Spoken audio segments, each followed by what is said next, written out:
This episode of Out of Pocket is with a longtime friend of mine, Will Coleman. Will launched Alto, going head-to-head with the behemoths of Lyft and Uber, with a different twist, offering the safest, most reliable on-demand rides out there. They're in at least 6 markets as of this taping. We expect many more to come. Today we talked about his entrepreneurial journey, some of the pivots during COVID, and what it's like building a family of 4, including twins born during COVID and the early years of launching his business. I think you'll enjoy it. All right, so what do we have on this first hole? It's pretty much straight away. Okay. Dead at it. Okay. 370, I think. Beautiful. Okay, that'll play. Launched. It's a great shot, man. This is, I'm gonna bring these camera guys out every day. So when we met, it basically it was like traveling consultant neck Pilates. You were at McKinsey. Yep, it's been 11 years there. And I think you were at the point where you were like thinking through Alto. What prompted the push to leave McKinsey? Been there a long time, you got a great life. It's a long story, I'll tell you after this shot. Okay. Nice. I'm the kind of guy when somebody tells me no, it makes me want to push harder. And I had a bunch of people tell me that was a crazy, the kind of concept of Alto was a crazy idea. They shouldn't do it. And ultimately just got to a place that said, if I'm gonna do something, now's the time. I'm not getting any younger. I'm not having fewer kids. Life isn't gonna get easier. So it's either stay here, make a career as a consultant, or try to build something. Give this a shot, yeah. Oh, so sweet. I really seem to do okay from the absolute worst positions. So a weekend in Vegas with Kendall, and Margaritas were a involved? couple margaritas later, and we had decided to take that on. Okay. This guy. Look at this guy. Is that a par? That's My a par. goodness. There you go. Well, right where I wanted to be. They put that tree there for a reason, apparently.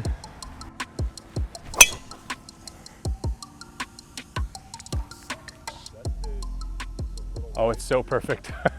I saw it come down.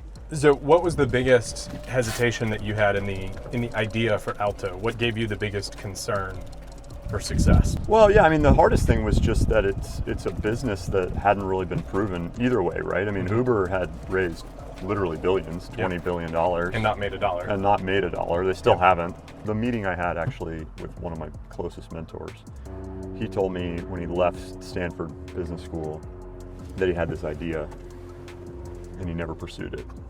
He said, you'll always be able to get over failure, but I still haven't gotten over regret. Damn, that's good. I was like, oh, I missed it, but that'll work. It's a good miss. If you call that a miss. Well, it's not a good, I got really lucky there. I kind of made the decision in December of 2017. I ultimately left McKinsey in the spring of 2018 because there was just paperwork and getting the you've done it, right? It's so much harder than you might think. Those first few months were actually some of the craziest, and it was in some ways like super fun, in some ways incredibly frustrating, right? It's like signing a lease, buying a laptop, all this stuff that I didn't at least think about. And yet you have to do in order to even be able to have your first meeting, hire your first employee. I'm going through this now again for the second time, and I have a lot of enthusiasm because there's so many things that I'm like, I'm not doing it that way next time. Yeah. Did you get that? That was some pretty thick rough. Was really special. So how many people do you have now? Now we have almost 2,000 total employees. Obviously, the vast majority of those are drivers. Yeah. We've got about 75 people in our kind of headquarters functions. Yeah. Both here in Dallas and then spread across our 6 markets. I know you've been rolling out cities. You're in 6 major markets now? 6 markets. Okay. Dallas, Houston, LA, SF, Miami, and DC. Okay. Has that met your expectations from a timing perspective? It's always harder than you think it's going to be. Luckily, I had no idea how hard it was going to be. That's a key. Because I wouldn't have done it. Yeah. To be honest. But I'm glad I didn't, because I'm glad I did. You know? It just should not be that hard. Yeah, but that's the thing with golf, you know? Everything is that hard. It's always that hard. You'd really expect those expensive Pro V1s to have a little more backspin. It should have gone towards the hole. That's I think their promise. Talk about culture for a second. How do you define the culture at Alto? I like to say that we're all drivers. Okay. I still drive once a month, but when we started, every single person in the entire company had to go through driver training, drive a car, to understand what it's like to be out on the road, and that how difficult it is. It's actually a much harder job than most people believe. I believe it because nothing surprises me with how much more difficult it is. YOLO. Get in that hole. That's the longest putt I've probably made in 6 years. Did we get that? I think we got that on video. There. I think the best thing in sports is the PGA Whoop partnership. Yeah. Where you can see the players. I mean, because everybody feels that, right? You're on the first tee, your heart's going 150 miles an hour. Yeah.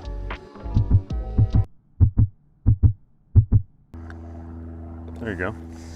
So you still drive once a month? Yeah, and I mean, it's all about that experience of our drivers are really at the core of our customer experience, and if we don't have great drivers, we don't treat them well, we don't create a great experience for them, they can't create a great experience for our customer, and then we don't have any differentiation.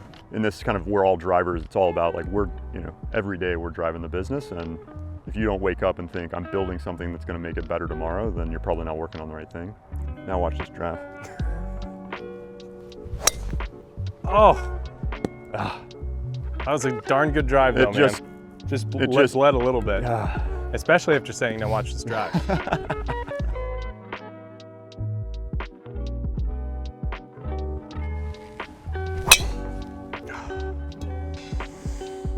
When I started the business, I used to say, someday it's going to get easier. And now I say it's never going to get easier. I think that's a really healthy approach.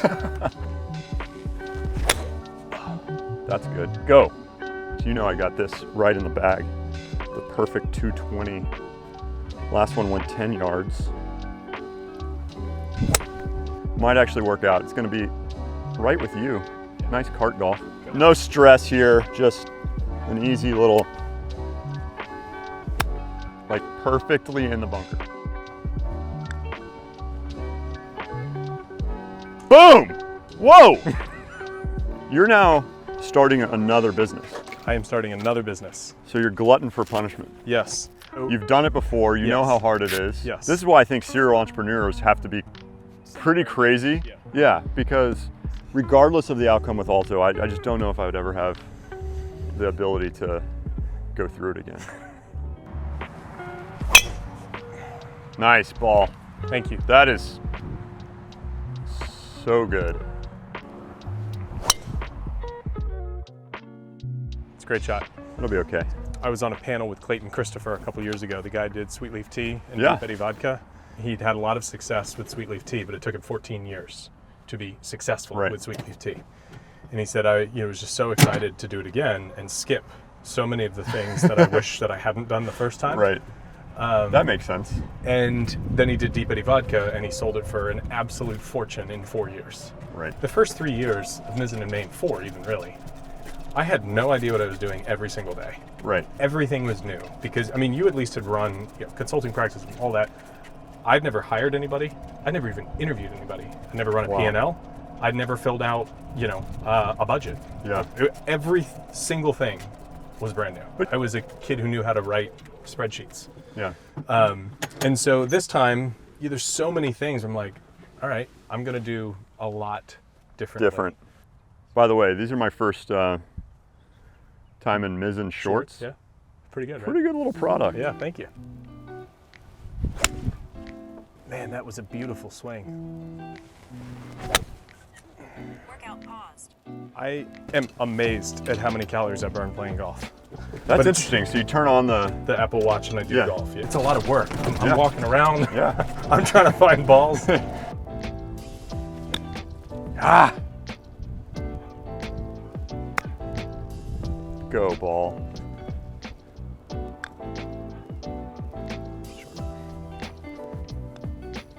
Nice. Might be the best start I've ever had at golf. So good. Everyone I spoke to in the industry, almost everyone I spoke to in the industry when I started Mizzen+Main, told me what a bad idea it was and that we were not going to be successful and that I was basically a moron for trying to make it Yeah. happen. Don't you love that? Oh. Come on. That's got a chance. Bounce left. Ah! Almost in the hole.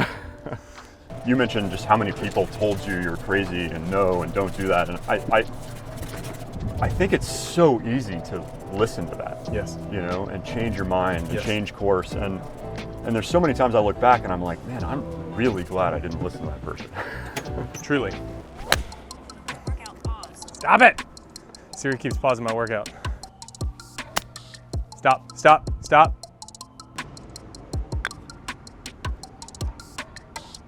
Dude! Ah! Ah! Wow. That would have been crazy. What type of involvement does your wife Kendall and your kids have in the business? Do they come down to the office? Like, My kids, they love seeing Altos on the road. yeah. It's such a funny thing. It's like one of the things that like makes me most proud is Yeah. that it's They a see what product Dad that's built. here and they Yeah. see it and they know. And my wife is probably the most social person in Dallas. She could be mayor someday. So she's kind of our unofficial influencer. I mean, also some of the best things they can do is just give me the freedom and the permission to do this, which is some days pretty crazy. And so you started the business in 2018 and your Yeah. twins were born in 2020. Yeah. So in the pandemic with a startup with twins. Yeah, I called my investors and I told them the good news is I only build things that grow exponentially. How was Kendall in the lead up to launching Alto? We were both really nervous about it, but I think, like me, she got to a place that just said, you believe in this so much and you're so passionate about it that I would be disappointed, knowing that you didn't do it. That'll be good. Come left. What's something that you do every day that brings you joy? I mean, every single day that I'm home, I try to spend 30 minutes in my kids' room reading books. I really try to protect that kind of window Focus time with kids. with religion. Go! Dude, that's a great shot. Woo! Finally, There we something go. from outside. All right, we'll take a look at this list. 6 feet. Nope. Oh no. Oh. All right. Finish That's a with par. good way to finish it. I love it. Thank you. Awesome. Amazing. That was great. That was Thank awesome. you. Good to hang So today. fun. I love being out of pocket. Out of pocket.